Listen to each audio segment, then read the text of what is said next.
Hey everyone, so আশা করি আপনারা সবাই ভালো আছেন। আমি Nabid from my channel Nabid in motion.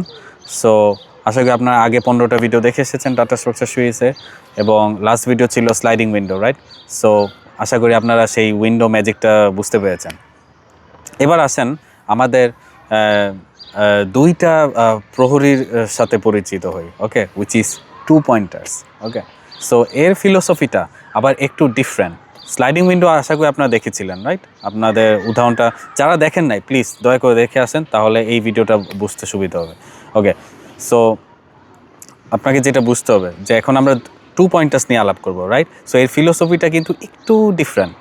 যেমন সে ডেটাকে মাঝখান থেকে কিন্তু সে ধরে না, সে অলওয়েজ কাজ করে কি দুইটা বিপরীত মেরু বা সীমানা থেকে, দুইটা বিপরীত। ওকে, সো ধরেন আপনার কাছে ছোট থেকে বড় সিকোয়েন্সে সাজানো 10 জন মানুষের একটা লাইন আছে, এবং 1 নাম্বার মানুষের ওজন সব থেকে কম আর 10 নাম্বার মানুষের ওজন সবচেয়ে বেশি।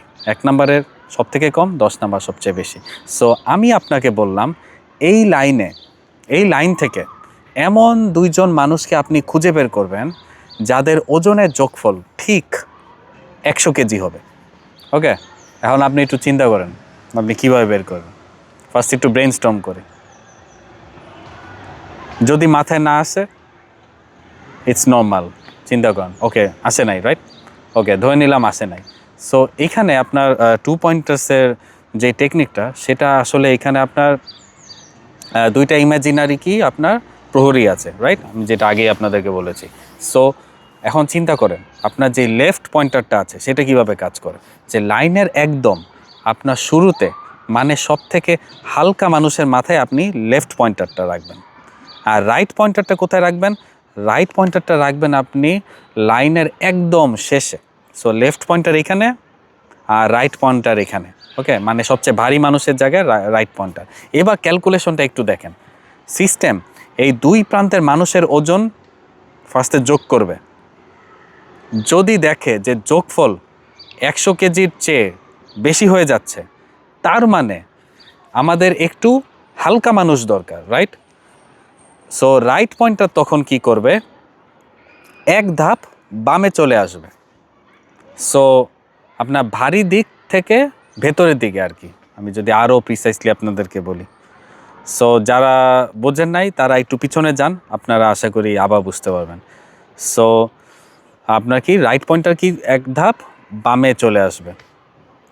ওকে, সো হ্যাঁ, আর যদি দেখেন যে যোগফল 100 কেজির চেয়ে কম হয়ে যাচ্ছে, তার মানে আমাদের একটু ভারী মানুষ দরকার।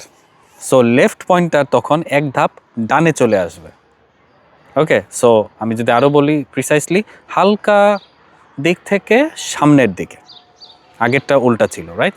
সো এই যে আপনার দুইটা পয়েন্টার দুই দিক থেকে হেঁটে মাঝখানের দিকে আসতে থাকছে, রাইট? সো যতক্ষণ না তারা পারফেক্ট 100 কেজির যেই পেয়ারটা আছে বা জোড়াটা আছে খুঁজে পাবে, তারা কিন্তু এই কাজটা করতে থাকবে, এবং পুরা লাইনের ওপর কোনো রকম বাড়তি কোনো লুপ না চালিয়ে মাত্র একবারে লাইনটা কিন্তু আমরা কিন্তু স্ক্রিন করে ফেলছি, রাইট? এবং কি স্ক্রিন করে তারা কিন্তু সঠিক উত্তরও বের করে ফেলছে, জাস্ট 2টা পয়েন্টার। সো ইন্টারভিউ বোর্ডে যখনই আপনাকে কোনো সর্টেড অ্যারে বা জোড়া মেলানোর প্রবলেম দেওয়া হবে, চোখ বন্ধ করে এই 2 পয়েন্টার মেথড আপনি কিন্তু ইউজ করতে পারেন। ওকে, 2 পয়েন্টার্স। সো রিক্রুটার তখন কিন্তু আপনার কোডের ইফিসিয়েন্সি দেখে অবশ্যই মুগ্ধ হতে বাধ্য, কারণ আপনি এটারে নেস্টেড লুপ বানাচ্ছেন না। ওকে, আপনি এখানে টাইম কমপ্লেক্সিটি নিয়েও চিন্তা ভাবনা করছেন। সো এটা খুবই ইম্পর্টেন্ট। সো দিন শেষে, সো আগে টিউটোরিয়াল ছিল স্লাইডিং উইন্ডো, সো আজকে আমি বললাম আপনাদের কি 2 পয়েন্টার্স। এই দুইটা মানে শুধু কি বলে 2টা কোডিং টেকনিক না। ওকে, এটা হলো কি মেমোরির ভেতরে আননেসেসারি কাজের যে লোড আছে সেটাকে কমিয়ে কোডকে আলট্রা এফিশিয়েন্ট বানানোর স্মার্ট একটা স্ট্র্যাটেজি। সো একজন কি বলবো চালাক ডেভেলপার কখনো কিন্তু গায়ের জোরে কোড লিখবে না। ওকে, গায়ের জোরে সে কোড লিখবে না। সে কি করবে, একদম কি প্রহরীদের মতো প্রহরীদের দিয়ে আপনার মেমোরি ট্রাফিক কিন্তু সে কন্ট্রোল করতে পারে, কারণ অপটিমাইজেশন ইজ দ্য কি না, আলটিমেট কি। সো সে কিন্তু সেই 2 পয়েন্টার্স দিয়ে কিন্তু সে ট্রাফিকটা কন্ট্রোল করে। সো আমাদের এই ডেটা স্ট্রাকচার সিরিজের সো এই ভিডিওতে আশা করি এই এপিসোডে আপনারা সব কিছু ভালো মতো বুঝেছেন।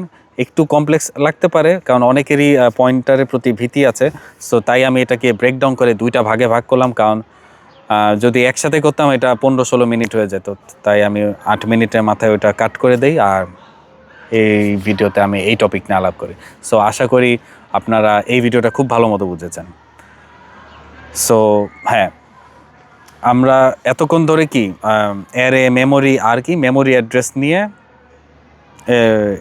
এই 2 ভিডিওতে আলোচনা করছি, রাইট? আর এই অ্যারে ট্র্যাপের বাইরে গিয়ে ডেটা যদি লেটসে মেমোরির যে কোনো জায়গায় ট্রেনের বগির মতো একটার সাথে আরেকটা লিঙ্ক হতে চায়, তখন কি হয় আপনাদের কি কারো মনে আছে? চিন্তা করে দেখেন। তখন সেটাকে আমরা কি বলি? Linked list. এবং লিঙ্কড লিস্টের টিউটোরিয়ালও কিন্তু আপনারা পাবেন। যারা অলরেডি এখানে আছেন তারা আর একটু পিছনে গেলেই তারা কিন্তু আপনারা লিঙ্কড লিস্টের একদম ডিটেল টিউটোরিয়ালটা আপনারা পেয়ে যাবেন। সো এটাই জাস্ট বললাম, কারণ যেহেতু এই 2টা টপিক কভার হয়েছে, সো এটাও আপনাদের জানা জরুরি। সো এই বলে আজকে ভিডিও শেষ করছি। দেখা হবে নতুন একটা ভিডিওতে আমার এই ডাটা স্ট্রাকচার প্লেলিস্টে। সো টিল দেন আপনারা সবাই ভালো থাকেন, সুস্থ থাকেন। আমার ভিডিওতে আপনারা বেশি বেশি কমেন্ট করেন, আপনাদের অভিমত জানান। আপনাদের কোনো ফেভারিট ডাটা স্ট্রাকচার অ্যালগরিদম যদি মাথায় আসে আপনারা কমেন্ট করতে পারেন। যদি আমি কভার না করে থাকি আমি ট্রাই করবো সেটাও কভার করার। আর আপনার বন্ধুদের সাথে আপনারা শেয়ার করেন। আপনার একটা শেয়ার হয়তো এমন কারোর কাছে এটা পৌঁছে যাবে যার আসলে খুব জরুরি ছিল, কারণ সবাই তো আসলে কোড সিমুলেশন কোড করে অ্যালগরিদম বোঝায়, কেউ এভাবে গল্পের মতো আমি দেখি নাই কোনো বাংলা ইউটিউবারকে এরকম গল্পের মাধ্যমে রিয়েল লাইফ এক্সাম্পল সিনারিও দিয়ে বোঝাতে। তাই আমি আর কি এখন যাই বোঝাই আপনাদেরকে সব কনসেপচুয়ালি বোঝানোর চেষ্টা করি, কারণ কনসেপ্ট আপনাদের ক্লিয়ার থাকলে আপনারা কোড, ডায়াগ্রাম সব কিছুই আপনাদের বুঝতে খুব সোজা হবে। আদারওয়াইজ আসলে আপনারা ঘন্টা পর ঘন্টা টিউটোরিয়াল দেখবেন, দেখে দেখে কোড করবেন, প্রজেক্ট বানাবেন, বা দিন শেষে আসলে আপনাদের আউটপুট 0। সো এটাই নাবিদ ইমোশনের একটা কনসেপ্ট, যে কনসেপ্ট ওভার কোড। ওকে, সো আপনার কনসেপ্টের উপর বেশি মনোযোগী হবেন, তাহলেই আসলে আপনারা ভালো মতো সামনে বুঝতে পারবেন। সো এই বলে আজকে ভিডিও শেষ করছি। অনেক কথা হয়ে গেছে, দেখা হবে নেক্সট ভিডিওতে। তারা বাই বাই।